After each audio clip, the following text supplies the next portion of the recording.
dal leen ak jàmm ami site internet suñu live tv li gën a fës ci bopp xabaar yi nag dañ koy doo rek coow li nga xamante ne kii di Moussa Diop daal dina koy yëkkati moom avocat bi nag la mu daal di xam ne rek kii di Aly Ngouille Ndiaye ak Macky Sall nag dañoo def ab contrat boo xamante ne rek ñeel suñu jamaa bi ci biir réew mi ginnaaw rek bi mu ne nag ki nga xamante ne rek moom mooy Claude Mimran nag la ñu ko daal di séq rek mu nekk contrat boo xamante ne rek dañuy ñeel exploitation mine bi ci Sénégal ak ci jamaa bi mbir mu nu mel nag tax kii di Guy Marius Sagna daal di ci yëkkati ay kaddu moom nag la mu daal di xam ne ni ki tey ji yemook fukki fan ak benn ci weeru décembre def na ab proposition nag di sàkku ci commission d'enquête bu parlementaire bi mu daal di ci indi ay leeral ci nu mu gën a gaawee ginnaaw rek ba kaddu yi nga xamante ne avocat bi di maître Moussa Diop daal di nag koy yëkkati mbir mu nu mel nag waral kii di Aly Ngouille Ndiaye jamono ji nag daal di mer ba fëttu rek fas yéene yóbbu mbir ya nag fa mbax na doonee benn ne na nag dina perte plainte kii di maître Moussa Diop ginnaaw kaddu yi nga xamante ne rek daal dina koy yëkkati dafa gis ne rek dara nekkul ci dëgg wala rek mu jébbal ab plainte jaarale ko ci mandataire bi di wooyu ci turu maître ka foofu ca tribunal grande instance bu Ndakaaru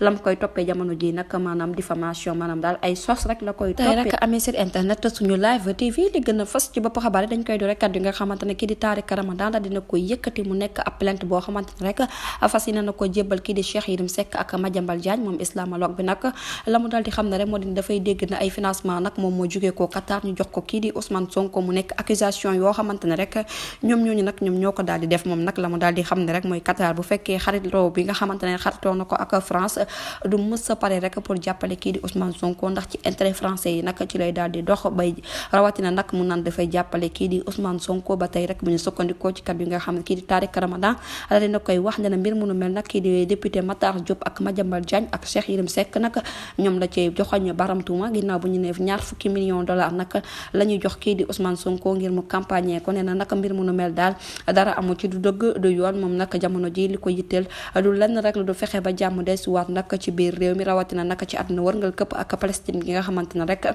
jamono ji nag guerre ba daal dina cay méttalo kon nag mbir mu nu mel dañ wax rek fan lañ ko daal di teg di kaddu yi nga xamante ne kii di Tariq rek daal dina koy yëkkati waral rek mu attaqué nag justice bu Sénégal dina nag démocratie nag bu ñu bëggee mu sax ci biir réew mi rek dañuy wax kaddu yoo xamante ne rek kaddu dëgg lay doon waaye nag te bàyyi sos yi ak wax loo xamante ne rek ay rumeur la wala nga wax loo xamante ne lu la reerul